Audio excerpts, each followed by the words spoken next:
Okay, people, we've just avoided complete Armageddon. Had this have happened, this would have been my Joker origin story. Everything would be ruined.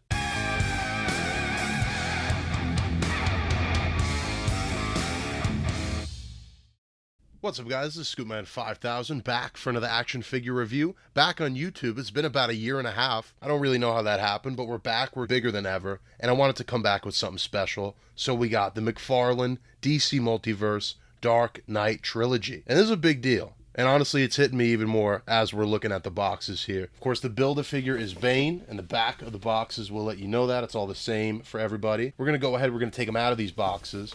We're going to take a closer look at the Dark Knight Trilogy. As always, each figure is going to come with a trading card. Not much to say here. I will say Scarecrow bothers me. So they used figure photography for Scarecrow, but everyone else gets movie pictures. Each figure is going to have the display base, even less to say about that, and a Bane Build-A-Figure piece. In this case, the legs come with Batman. For Batman's accessories, no hands, but he does have 3 golden batarangs. Not sure why we needed 3. And he's also got a golden grapnel launcher. Now, I just watched this trilogy recently. I don't think any of this stuff was gold. And it's just one of those weird McFarlane things. But what we're left with here is very special. This is the Batman of my generation. Feels like a dream figure. So taking a look at him, we got to start with the face. I think it actually looks really good, especially where I'm looking at it now in person. The leaked images, his eyes were kind of far apart. I think one of them was an error. And there's something slightly off about it, something McFarlaneized about it. But honestly, yeah, it looks really good, and it looks like the Christian Bale Batman that we know and love. Now, for the rest of the suit, it's actually got a lot of dark gray in here. I don't really know if that's accurate. I just watched the trilogy in anticipation. Maybe it's like Dark Knight Rises. That's a very dark gray and blue movie. So a lot of tactical plates. That was the big thing about this Batman. He was using the Wayne tech. Very nice gold, bronze kind of color. But doesn't look cheap, doesn't look plasticky. Nothing here has a specific shine to it. And again, those gray highlights bringing out some details like the chest emblem. But overall, it still looks like a black costume. And it's thin in the back, but I think that is accurate to the movies. And I've been playing with a lot of Mafex figures recently. They give you too much cape, so I'm actually pretty pleased with this. For articulation, Batman's head is going to look up this far. It's going to look down that much. You're going to get some pretty decent tilt. We got double ball joints going here. Torso is what we're used to with McFarlane, so it's going to go all the way back with the 2 ball joints. Forward is always not great on these because of the way they do the torso. The arms, let's see what happens here. Well, it looks like the shoulder pads are sculpted into this whole upper torso. So that's going to limit this. That's about as comfortable as you can get it. You could probably push more. The bicep is rotating, got double elbows, pretty crunchy, and they go all the way. And this is an innovation that we weren't really getting last time I was reviewing, sculpted ball joints. So you got the texture of the suit. The wrist is going to go up and down or side to side if you configure it that way. The McFarlane diaper here, not bad, but I feel like this extra plating here makes it a little bit worse. The split is pretty much all the way, but it does have some pushback because of those rubber pieces. Knees are going to kick mostly all the way back. You could stress it. And then the feet, similar to the hands, sculpted joints, they seamlessly integrate here. You get some decent rockers, so if you need him to be standing at an angle, he's going to kick up that much, kick back this far. Don't forget the toe joint.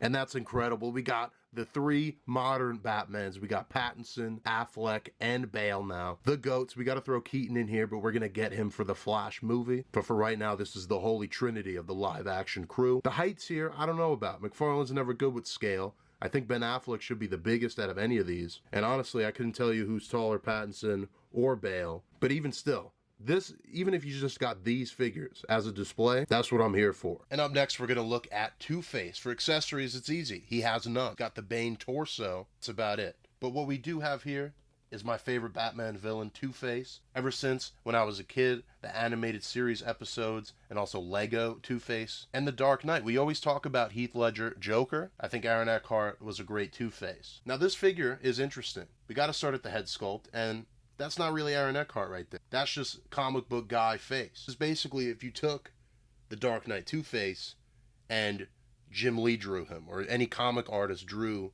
the Aaron Eckhart Two-Face. I don't know how else to describe it. So that side of the face, not a good likeness, but it's kind of got its own style. Now over here, I've been seeing people say that this looks accurate. I'm going to say it doesn't. I think it's too red and also a bit stylized as well. That being said, I'm still very excited about this figure.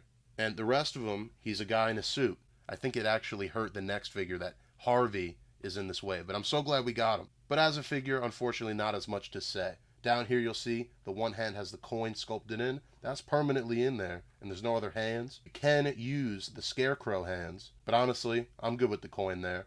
In this hand, we got the trigger finger. We all know what's going on with McFarlane DC, but if you did pick up the Munitions Pack 2, which is still on the McFarlane store, you got a nice snub-nose revolver for Harvey. That definitely completes the look. The head is tilting this much, not going back as much, and there's some good neck detail as well. A very detailed figure, even the splotches over here. You got a double ball joint, but the jacket and the tie over it is not the best, but honestly pretty articulated, all things considered. Shoulders going up, kind of past 90. Rotate at the bicep.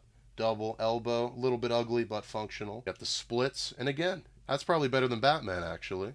Back that much, kick forward, not as much. Forward and back on the foot, not as much back. And the toe joint. Now for Harvey, I do have the Mafex Dark Knight, and also the Mezco figures. Those would probably be the best comparison. But I couldn't tell you how messed my collection is right now, so you're going to have to deal with some dumpy old Mattel figures. There's the little 5-inch Two-Face. And there's the Mattel Multiverse Rebirth Two-Face. Next up, we're going to go with the Scarecrow. I think we all know who's coming last here. We got to get through Mr. Crane first. For accessories, we do have the alternate hands, and he's also got the Bane arms. But you definitely are going to want to use this guy on the Dark Knight Returns Build-A-Horse. I'm not the first one to do this. There's plenty of people out there doing it, but it's for good reason. This exact scene in the movie, he's wearing this costume. That's what those hands were meant to do. But as a figure on his own, without any Dark Knight horses to help him, I would have preferred Scarecrow in a full tux, a full suit, and just the mask. Now for the mask, the head sculpt, they're going for the worms busted out, like the nightmare vision of Scarecrow, and the worms here, I don't mind. But the yellow on the stitches, I think, is way overkill. Color's popping out here. I don't think colorful, I'm thinking of Nolan. There is a nice sculpt here, and the eyes behind the mask, there's a nice depth there. For the straight jacket, it's very exaggerated. Around the hands, totally drenched in black, and then towards the bottom, it even starts at the top here, but totally just messily drop and dredged entirely over the figure. As far as articulation, I'm sure he's not going to be the most fun, but he can fit on the horse, which is good. Head's going up that far, down this much. The torso is hollow in the middle here. It's kind of like the Hush torso. So it's going to move, but it's going to flex right back. Pretty much that far if you want him to be a real Scarecrow. Bicep cut here, kind of hidden well because of all the straps. Single this time, but they're 90 degrees. Not that you want to do it anyway because of the way this drapes. And then the hands, I really can't get much movement out of, but I'm sure it's down there. Kick back, limited by the jacket. Forward, not as much. Double knee.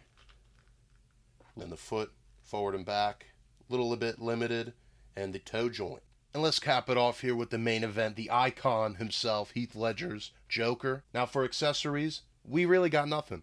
We have the hands for Bane, 3 different sets in fact. Also the head of Bane. We do have this alternative display base, and that's this pile of money. And it's not really quite the pile of money from the movie. Guess you could use it as some kind of a throne if you'd like. And obviously we can't do guns, but where's the knives and lint? It's a little bit weird. Luckily, if you're any kind of real collector, you got plenty of knives to go with the Joker, or the gun. And I'm probably going to just give him the Mattel gun. But let's not stand on ceremony, Mr. Wayne. Let's actually look at the figure. And the head sculpt here is pretty decent. I don't have much bad to say about it. There's plenty of takes on the Heath Ledger Joker. This obviously isn't going to be Hot Toys, and it's not even going to be Felix Toys. But it is pretty good for a domestic $20 figure. I think it does beat the Mattel version, which is still a great figure. I will say, looking at them both, I don't know which color scheme. I think the purple on this Mattel might actually be more accurate. I might prefer the paint on this guy, but in terms of likeness, I think this is definitely the step up. And we have this rubber overlay. It's all one piece, but there's jacket, vest, undershirt, tie. And I just think we're missing something here. This whole wave is full of textures and painted details. For some reason, it feels like the Joker is the one that had compromise. Shirt should definitely have some texture. Everything had texture on the Joker. We do have a nice pinstripe at the pants. It's more purple. Then this is more of a reddish color up here. And then the gold chain looks nice. It's a nice gold color. Unfortunately, no blade coming out of this one. You know, there's rumors of a bank robber Joker. Stupid excited about that. Also a sonar Joker. We'll talk more there, but the Joker is not looking up at all. That hair is just completely blocking it. Down is a little bit better. And of course, no Joker be complete without that tilt. That's Heath Ledger right there. That looks excellent. Not really a lot of movement back. Forward, not as good as you'd think because the torso is completely hollow. Nice T-pose there. Swivel at the bicep. Double jointed elbow. A Looks pretty good. Better than most of the wave here. Splits is all the way. Even more if the rubber wasn't there. Kick back, not too bad. Kick forward, worse. Double knee, goes back. Then forward and back on the boot.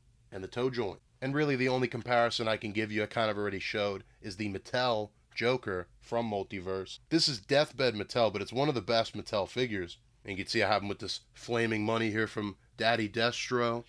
And you pair him up with this stack of money, that looks pretty good. Okay, people, we've just avoided complete Armageddon. Had this have happened, this would have been my Joker origin story. Everything would be ruined. So there's a little issue with this Bane Build-A-Figure. As you can see here, I'm playing with this joint. Why am I doing that? It's supposed to look like this. Little ball joint at the end of the wrist. For the gauntlet arm, it's like a mushroom peg coming out the top. Where's the ball joint? In here. It's underneath, and you can't fit the hands on. So what do you got to do? You got to pull this out, and you got to flip it, insert it back in. No problem, right? Wrong. These joints right here are some of the most rigid, difficult, breakable joints on the planet. And as you can see, I've nearly butchered this thing. This peg is almost falling off completely. And if that happened, been just one bad day. I would have got a little fucking crazy, to be honest. Because these figures are sold out everywhere right now. So be careful. Get some water that is so hot that if it was thrown on you, you would become Two-Face. And let this fucker marinate. And I mean marinate, because if you think it's hot and you think he's done, do it some more. It's not done. But once you're there, well, let's do another dip. Open hole for ready to receive this egg. And this water, it came to a boil. So now we're going to try to avoid disaster here. Try to get this peg where it should be. That looks like a small hole. And I'm very nervous doing this. And it looks like we're in. And we got movement. We're good. I kind of butchered the peg, but honestly, I'm just glad he's not broken. Very scary swapping these hands. I don't know what to do. See, the joint is moving, but the hand is not moving. Give him a little water movement. That's a bit better. Slide in there nice. And we're just going to leave it like that. Hopefully, no disaster. We'll continue with this.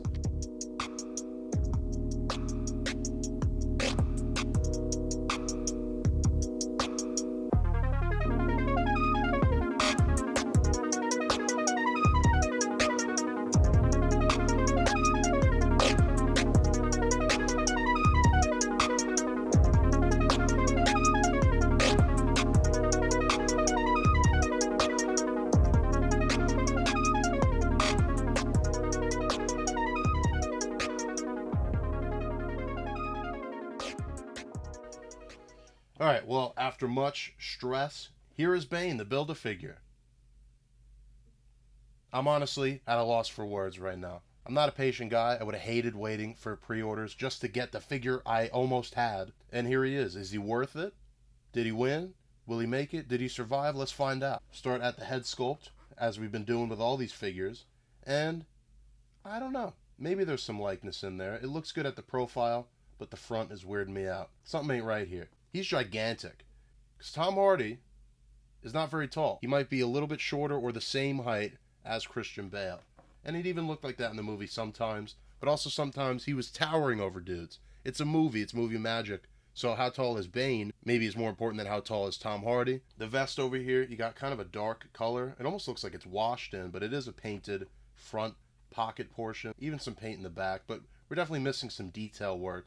So on these buckles and rivets and buttons and ropes. And unfortunately, we didn't even get like a dry brush. And if you go up further here, kind of looks like the undershirt, which I appreciate.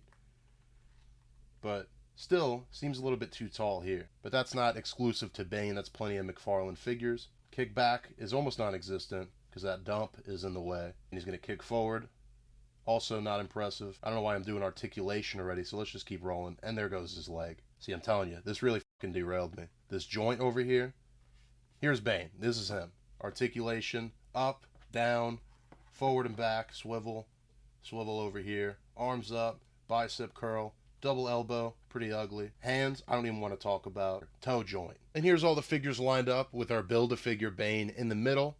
Now all these guys are basically the same height. Bane is definitely the tallest of the bunch once he gets put together. And I understand he's a Build-A-Figure. You want to get a bigger figure. But I didn't really get that from Bane in the movie. He was a scary guy, but he was normal height.